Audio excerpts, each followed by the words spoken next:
Okay, good morning everyone. चलिए आज हम लोग डिस्कस करेंगे क्लास 6 सब्जेक्ट साइंस। और आप लोगों को पहले से ही पता है कि 6 का हमारा सिलेबस फिनिश हो चुका है, ठीक है। तो आज रिवीजन का कुछ और पॉइंट देखते हैं। लास्ट टाइम हम लोग फूड कंपोनेंट्स चैप्टर में देखे थे, आज कुछ और एक्स्ट्रा देखते हैं। एक टॉपिक मैंने नहीं बताया था, वो क्या था? विटामिन, ठीक है। ये बहुत इंपॉर्टेंट नेम है, इसको आप याद रखेंगे। मैंने ये चीज बताया था विटामिन के type A B C D E P के, ठीक है, जिसमें फैट सोलुबल विटामिन, ध्यान रखेंगे FSV, मैं इसको फुल फॉर्म नहीं लिख रहा हूं, ये होते हैं के ई डी ए। और वाटर सोलुबल विटामिन ये होते हैं PCB। हालांकि पी विटामिन नहीं है, इसको मैंने कोडिंग के लिए क्या है फिजिक्स केमिस्ट्री बायो, इसीलिए, ठीक है। तो fat soluble water soluble vitamin ध्यान रखेंगे। अब इसके कुछ नेम है, जैसे घर में कोई छोटे बच्चे का जन्म होता है तो उसका नाम कुछ भी रख देते हैं, ठीक है, गोलू, छोटू, कुछ भी। लेकिन जब स्कूल में एडमिशन करवाते हैं तो उसका नाम एक एप्रोप्रिएट नेम होते हैं, उसी हिसाब से जो विटामिन का खोज हुआ तो उसका कुछ भी नाम रख दिया गया, ABCD ऐसे करके। लेकिन जब फाइनली आए एक्चुअल उसका नेम पड़ा, वो नेम का लिस्ट आप ध्यान रखेंगे। तो सबसे पहले चलिए उसको साइंटिफिक नेम भी कर सकते हैं, ठीक है। तो आप यहां लिख सकते हैं साइंटिफिक नेम, ठीक है। तो विटामिन ए का जो साइंटिफिक नेम है वो है रेटिनॉल, ठीक है, रेटिनॉल। बी के कई ग्रुप है, ठीक है, विटामिन ए B1 थाइमाइन, ठीक है।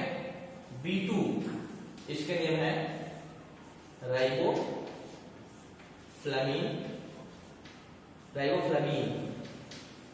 ओके। B3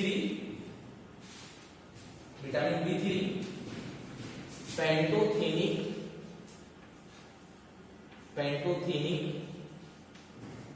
एसिड, ठीक है। B4 नहीं होते हैं, B5 अभी तक खोज नहीं हुई है, ठीक है, B4 की। B5 निकोटीनिक एसिड, या इसको हम नियासिन भी कर सकते हैं। क्या बोलेंगे? नियासिन।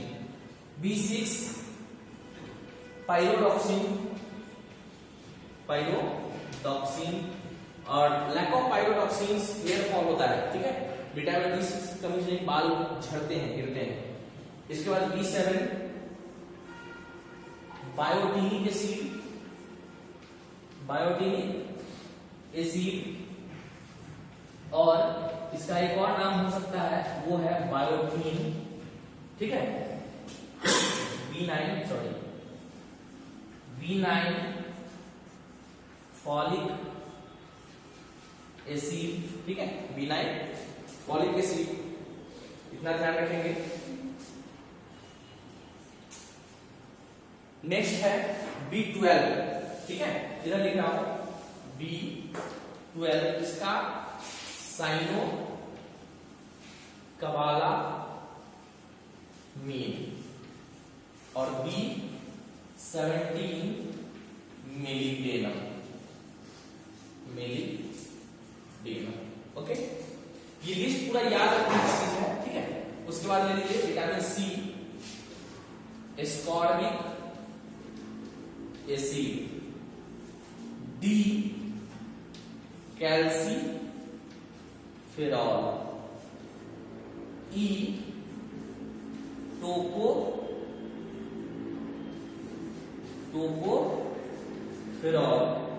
और K फाइलोक्विनोन, ओके। इतने इसको रट्टा मारना पड़ेगा, इसका कोई फॉर्मूला नहीं है कि आप इसको याद करोगे, इसको रटना है, ठीक है। आई होप आपको क्लियर दिख रहा है, बिल्कुल। तो ये हो गया विटामिन का साइंटिफिक नेम हो गया। अब हम लोग एक दूसरा पॉइंट आपको रिवाइज करा दूं, वो है कुछ इसमें टेस्टिंग का प्रोसीजर दिया गया है, ठीक है।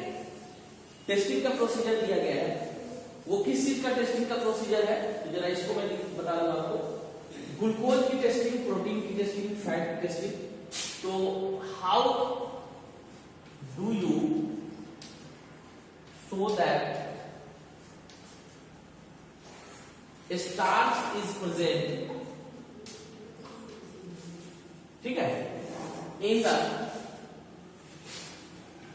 इन द फूड सैंपल, ठीक है।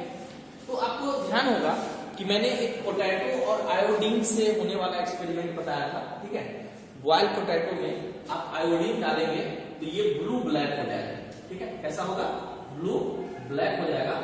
और सिर्फ आयोडीन ही एक ऐसी चीज है जो ग्लूकोज के साथ मिलकर के ब्लू ब्लैक कलर देता है, और ऐसा कोई भी केमिकल नहीं है जो ब्लू ब्लैक कलर देगा, ये ध्यान रखना है, ठीक है। अब नेक्स्ट हम लोग देखते हैं कि कुछ ऑर्गेनिज्म की क्लासिफिकेशन है। ये बताने का दो कॉज है, एक तो आपको अभी जो जरूरी है वो तो आएगा ही, साथ में 7th के फर्स्ट चैप्टर में ही इसकी जरूरत पड़ेगी, ठीक है। तो इसका हेडिंग क्या बनाएंगे? इसका हेडिंग बनाएंगे classification of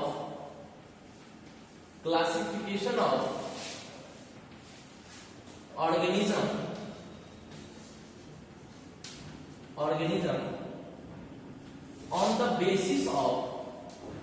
on the basis of food they eat, okay. Classification करना है ऑर्गेनिज्म का किस बेसिस पे?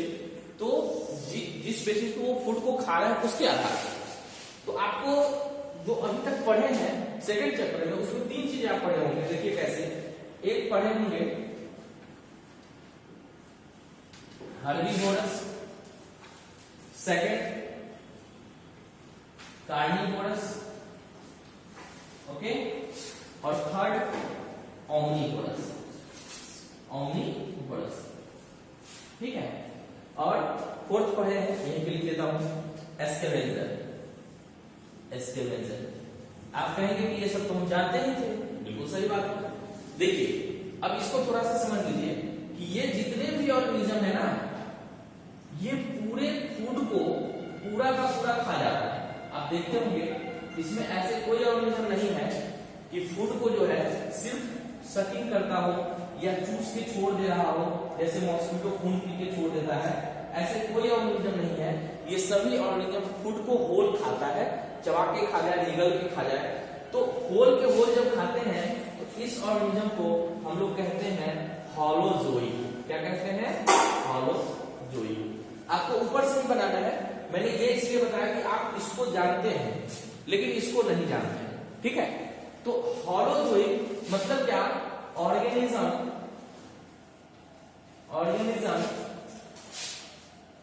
टेक होल फूड, ठीक है।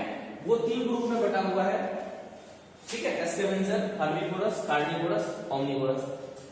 लेकिन उसके बाद ये भी 3 कैटेगरी में बटा हुआ है। ये तो फर्स्ट कैटेगरी हो गया, ठीक है, ये फर्स्ट कैटेगरी होलोजोई। अब वो थर्ड को मानिए। पहला जो है वो है सैप्रोफाइटिक, और सेकंड है पैरासाइटिक,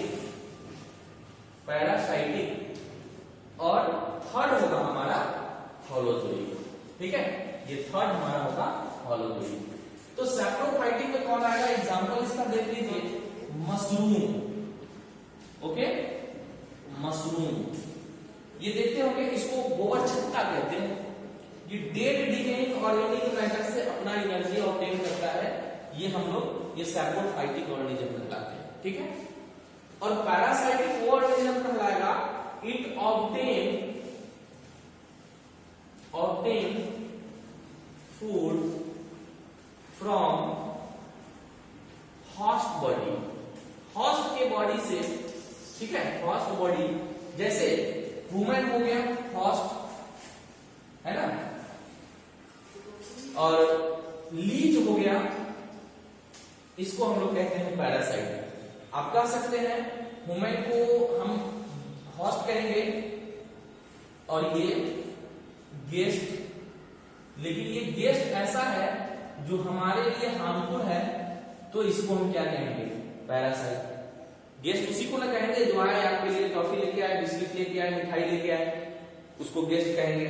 और जो गेस्ट आया और आपका मोबाइल चुरा के खा लिया उसको गेस्ट नहीं चोर कहते।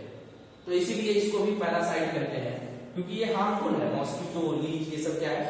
तो 3 कैटेगरी हो गया, सैप्रोफाइटिक, पैरासाइटिक, होलोजोइक। इसके एग्जाम्पल आपने देखा, और ये इसके स्कैवेंजर का आप एग्जाम्पल देख लीजिए। इसके जो एग्जाम्पल होंगे देखिए, हलचल, ये मरे हुए जानवरों को खाते हैं, ठीक है। हालांकि गोल खाते हैं, ऐसा नहीं कि थोड़ा सा शक करके छोड़ देते हैं। हर्बीवोरस में ऐसे ऑर्गेनिज्म का नाम आएगा जो ग्रीन प्लांट ही सिर्फ खाएंगे, ठीक है, सिर्फ ग्रीन प्लांट खाएंगे, किसी एनिमल को नहीं खाते। कार्निवोरस का ऐसे ऑर्गेनिज्म का नाम आएगा जो सिर्फ किसी दूसरे जानवर को मार के खाएगा, ठीक है, दूसरे जानवर को मार के खाता है। स्कैवेंजर में और कार्निवोरस में डिफरेंट ये है कि ये दूसरे का बड़ा हुआ चीज, मारा हुआ भी खाएगा, सड़ा गला भी खाएगा, बट कार्निवोरस दूसरे को मार के खाएगा। आप टाइगर को देख लीजिए, वो डियर को मारेगा फिर खाएगा। ऑमनिवोरस में क्या होता है, इसमें ऐसे ऑर्गेनिज्म आएंगे जो सब कुछ खाता हो, है ना, प्लांट भी खाता हो, एनिमल भी खाता हो, ठीक है, एनिमल प्रोडक्ट, प्लांट प्रोडक्ट दोनों के दोनों खाते हो, ये सारे के सारे ऑर्गेनिज्म इसमें आएंगे, ठीक है। इतना आप लोग समझ गए। चलिए एक पॉइंट फटाफट हम लोग और रिवाइज कर लेते हैं, और वो हम लोग चलते हैं तीसरे चैप्टर की तरफ। तीसरा चैप्टर में आप उसको पढ़े थे, फाइबर एंड फैब्रिक्स, ठीक है, फाइबर एंड फैब्रिक्स पढ़े थे। अब आपको फाइबर एंड फैब्रिक्स तो तीनों क्लास में पढ़ने हैं, क्लास 6 में भी पढ़ने हैं, 7 में भी पढ़ने हैं और 8 में भी पढ़ने हैं, ठीक है। तो आपने जो 6 में जो पढ़ा है उसमें क्या है, फाइबर टू फैब्रिक्स में, फाइबर टू फैब्रिक्स। अब इसमें सभी फाइबर का आप इंट्रोड्यूस कीजिए। पहला natural fibre and second synthetic fibre. Synthetic fibre, synthetic fibre. Natural fibre में आपने देखा cotton, silk, jute and coir. देखिए ये कॉटन का कपड़ा बनता है, सिल्क की साड़ी बनती है, जूट का जो आप देखते हैं ना आलू आता है गोड़ा, वो जूट का बना होता है, और क्वायर जो होता है नारियल की रस्सी, नारियल की रस्सी जो घर बनते हैं कंस्ट्रक्शन में वो आप देखते हो, उसको क्वायर कहते हैं। ये 4 आपने नेचुरल फाइबर में पढ़ा था। और सिंथेटिक फाइबर में भी 4 पढ़ा, एक पढ़ा था नायलॉन, दूसरा polyester, third rayon and fourth acrylic, ठीक है, एक्रिलिक। तो ये आपको चारों याद रखना है, और ये जो बचेगा अब आप अगले क्लास में 7th में पढ़ेंगे ये चीजें, और ये जो बचेगा ये आप 8 में पढ़ोगे, ठीक है, 8 में पढ़ोगे। लेकिन दोनों को भूल के आप काम नहीं चला सकते हो, पढ़ना तो आपको दोनों का दोनों, ठीक है। तो इतना ध्यान में रहेगा। तो आज इतने पॉइंट्स को आप नोट करिए, इसको रिवाइज करिए और रीड करेंगे आप चैप्टर 3 को, और जो अभी आप लिखेंगे वो आप हमको होमवर्क में भेजेंगे और चैप्टर 3 को रीड करेंगे, ठीक है। इतना आप कर लीजिए, ओके, थैंक यू।